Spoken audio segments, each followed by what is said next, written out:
Story 1. The Echo in the Boiler Room. I'd been working maintenance at St. Alden's Hospital for 3 years when it happened. The place was a relic, built in the 1920s, with peeling paint and corridors that smelled of mildew. My job was straightforward. Keep the heat on, fix the pipes, make sure the lights didn't die. Routine stuff mostly. But on March 12th, something went wrong.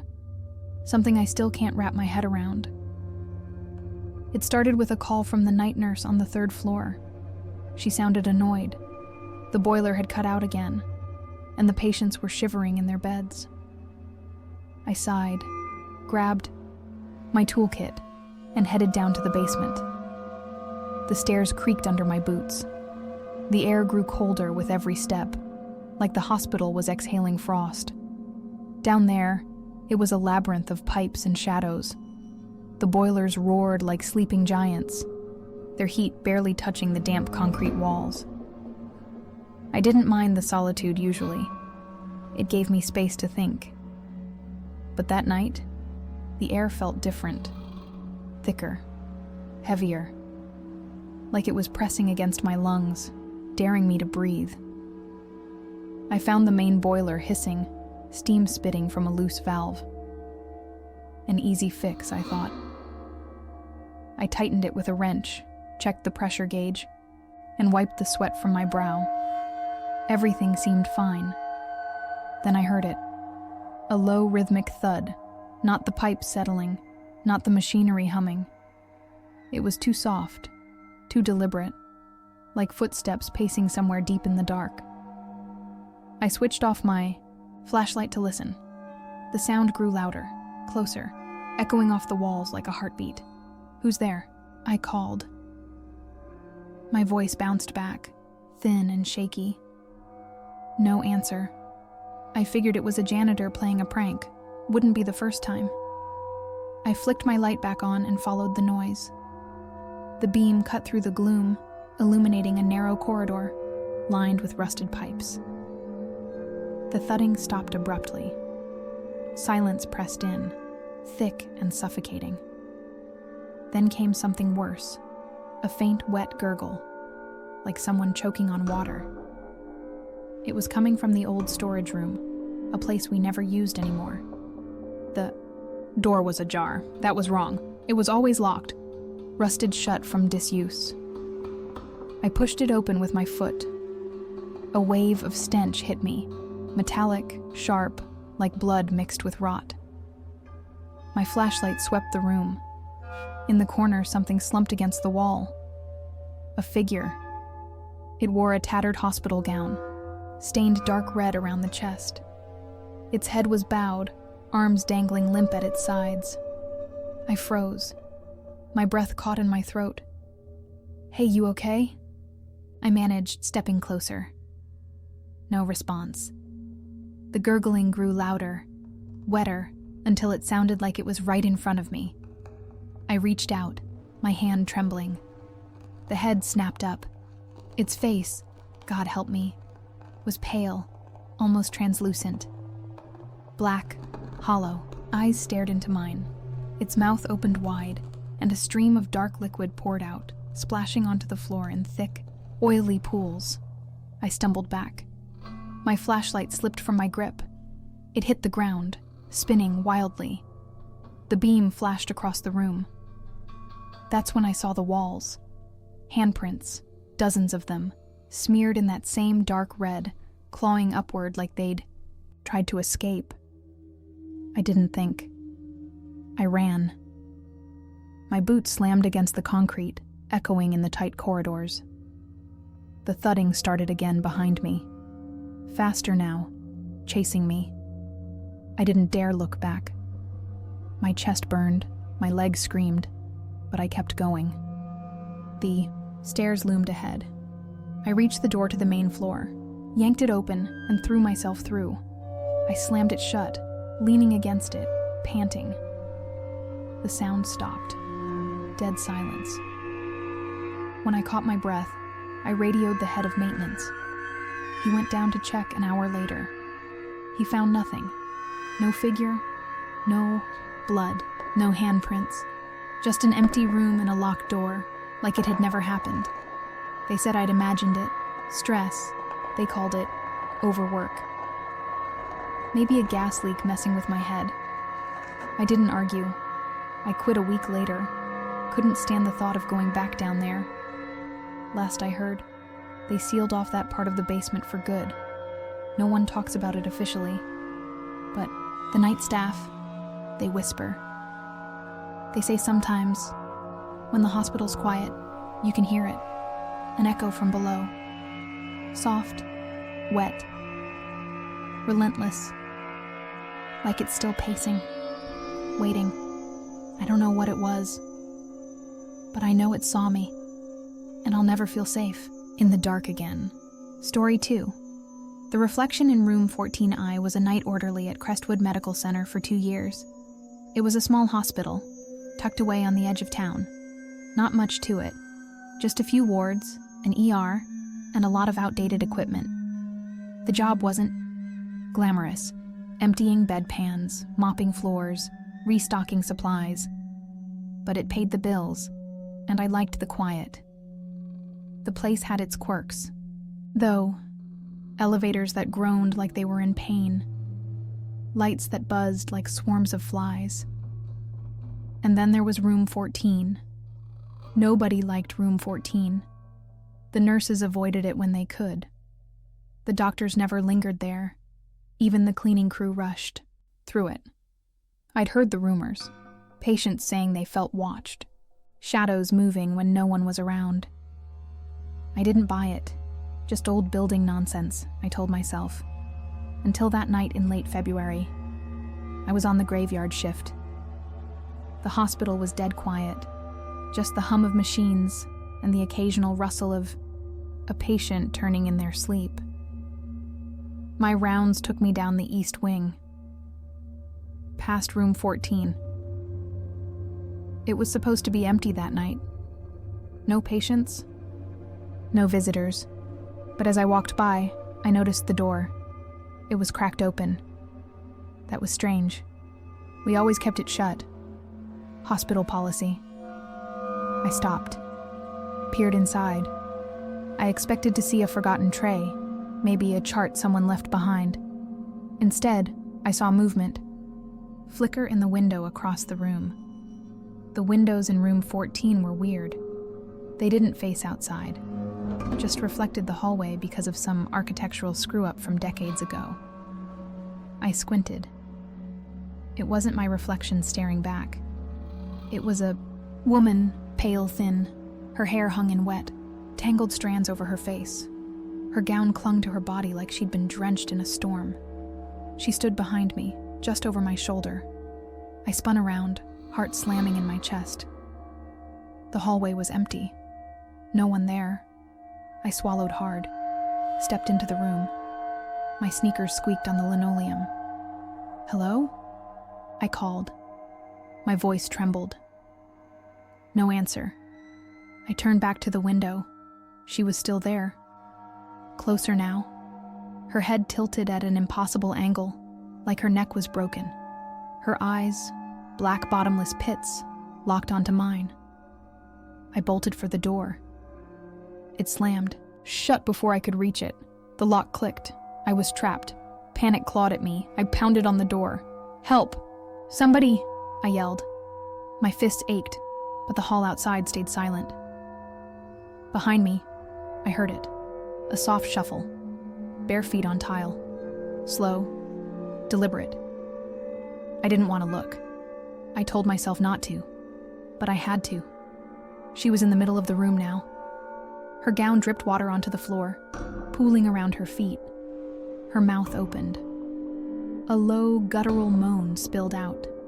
It vibrated in my skull, loud and deep, like a scream underwater. I grabbed a chair from the corner, swung it at the door. The wood splintered, but the door didn't give.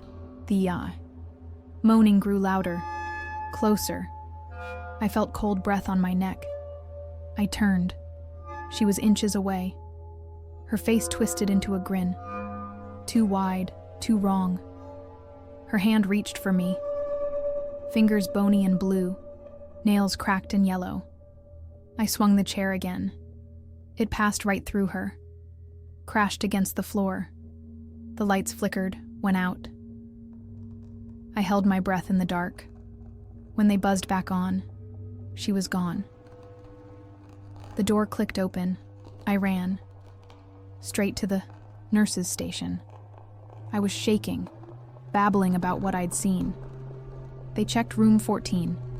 Nothing. No water. No woman. Just a broken chair and my word against the silence. They laughed it off. Said I'd been working too hard, seeing things. I didn't laugh.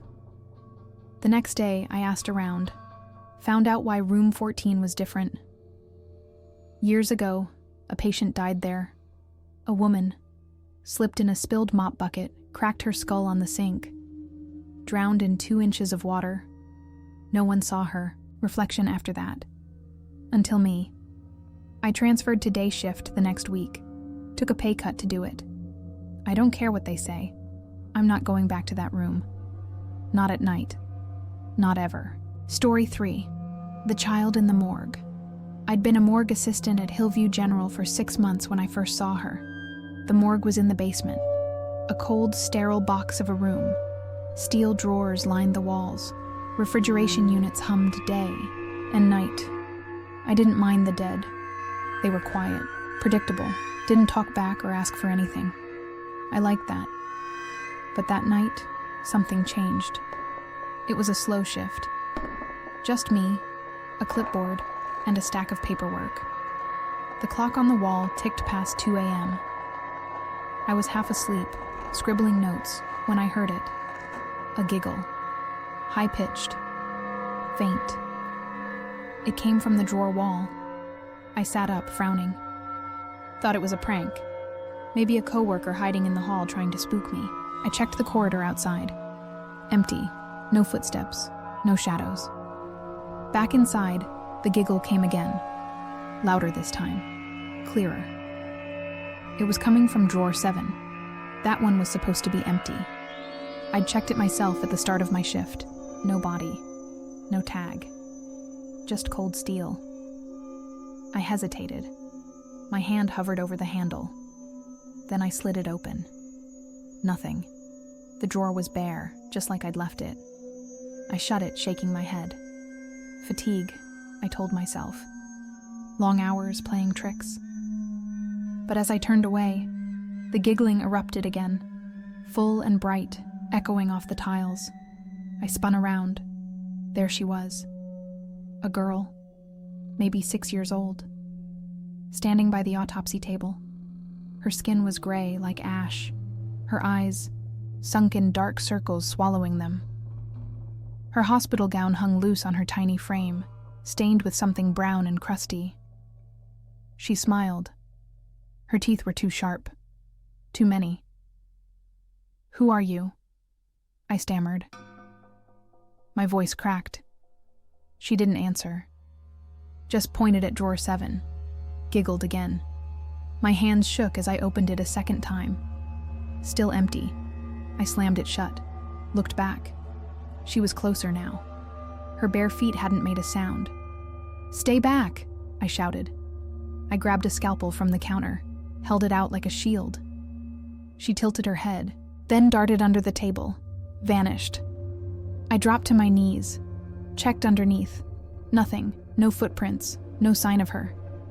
My pulse hammered in my ears. I radioed security. They swept the morgue. Found no one. No trace. They said I was hearing things. I didn't sleep that night. The next shift, I dug into the hospital's records. Drawer 7 had a history. Years ago, it held a girl. 6 years old. Died during a botched surgery. Complications, the report said. Her parents swore she laughed as she flatlined. A sharp, happy sound, like something was funny. I tried to forget. It had kept working.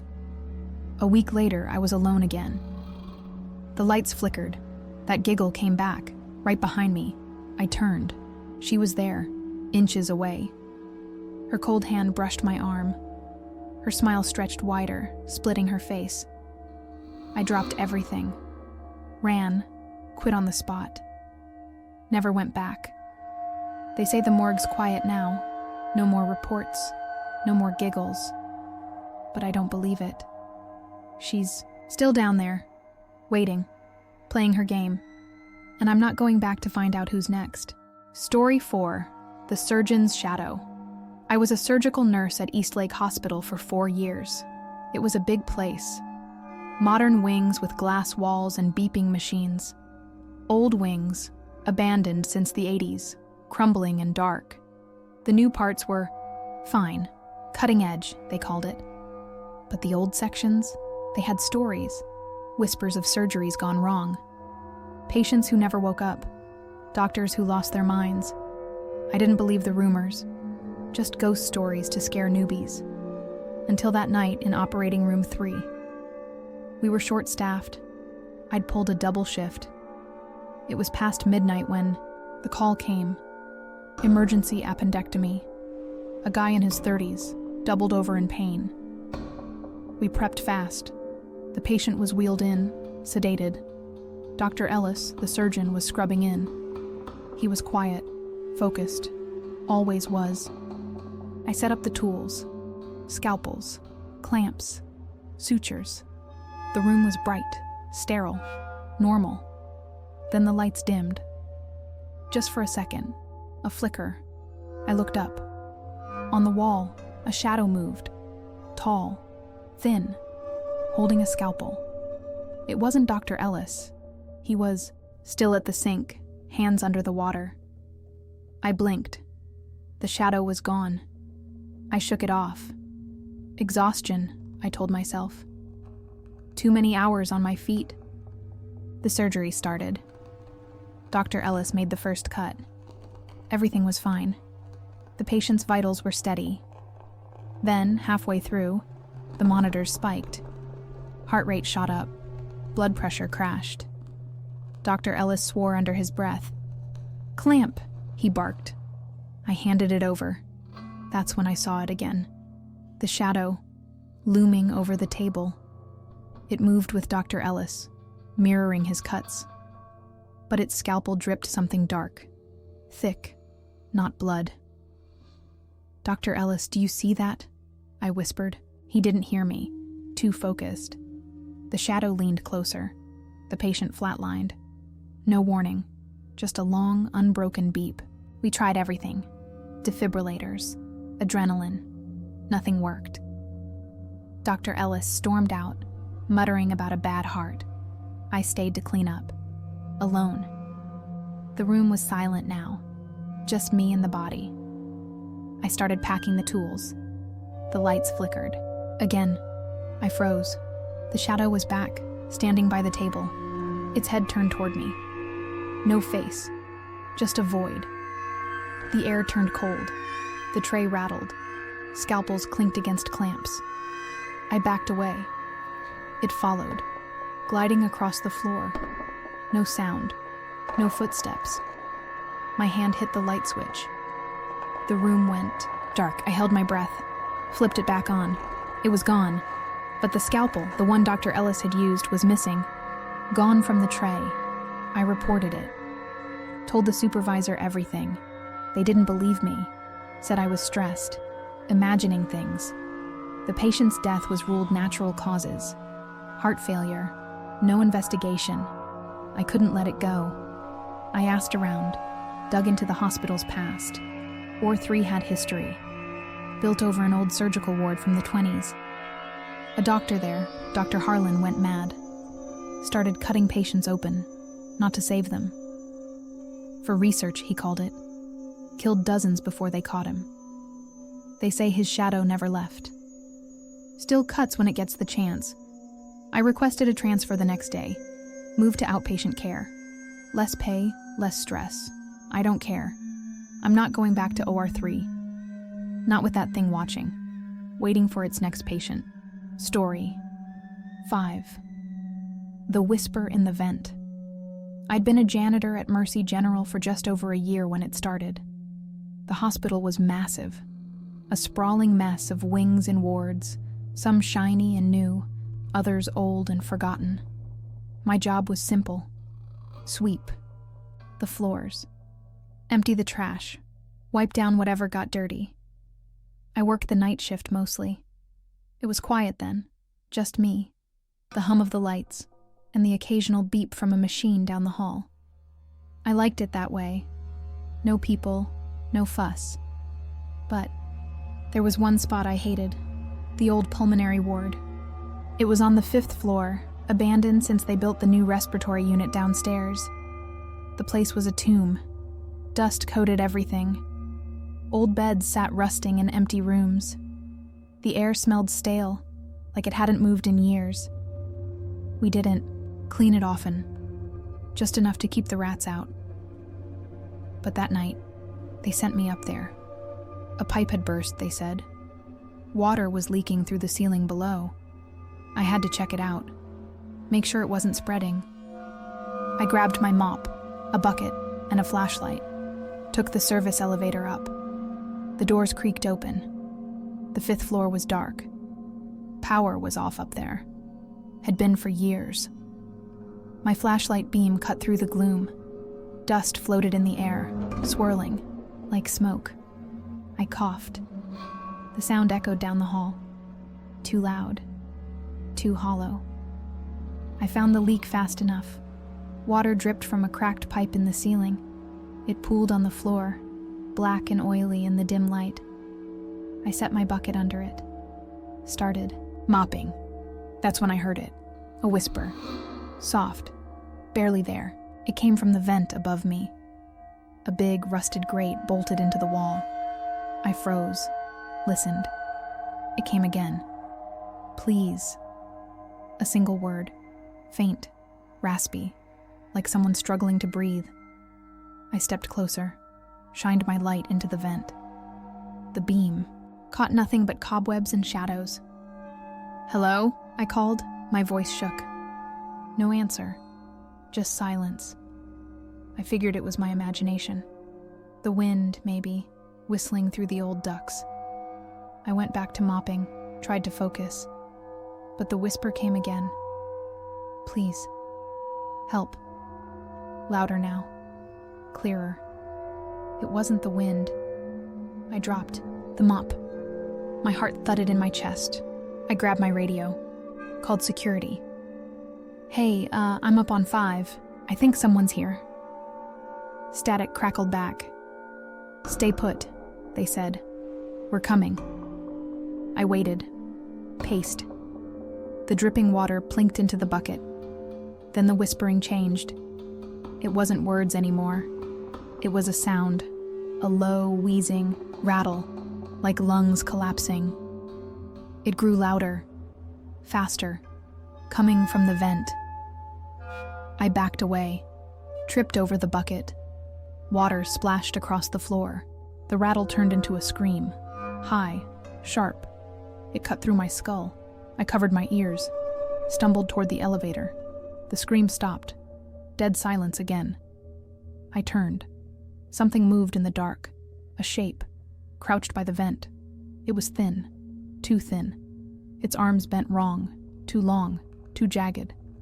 It wore a gown, tattered and gray. Its head tilted up. No face. Just a black hole where a mouth should have been. The wheezing started again. Coming from that hole. I ran. My flashlight bounced in my hand. The beam swung wild. I hit the elevator. Button. Nothing happened. No hum. No lights. Dead. The wheezing got closer. I turned. It was in the hall now. Crawling. Its limbs cracked with every move like breaking twigs. I bolted for the stairs. The door was heavy, rusted. I shoved it open. Ran down. My boot slipped on the steps. I caught myself on the railing. Kept going. The wheezing followed, echoing in the stairwell. Louder, closer. I hit the ground floor, burst through the door. Security was there. 2 guys with flashlights. "You okay?" one asked. I couldn't speak, just pointed up. They went to check. I stayed behind, sat on the floor, tried to breathe. They came back 20 minutes later. "Nothing up there," they said. No leak either. I stared at them. What? Dry as a bone. No water. No nothing. I didn't believe them. Went back the next night. Had to see for myself. The 5th floor was quiet. No leak. No bucket. But the vent. It was open. The grate hung loose. Screws gone. I shined my light inside. Saw something. A scrap of fabric. Gray. Tattered. Like the gown. I quit the next day. Couldn't take it. Later I asked around. Found out why the pulmonary ward closed. Years ago, a patient vanished up there. A woman with lung disease. They found her bed empty one night. No trace. But the staff, they heard things after. Whispers, wheezing, coming from the vents. They sealed the floor off. Said it was structural issues. I don't buy it. Something's still up there. Trapped. Waiting. And I'm not going back to hear it again.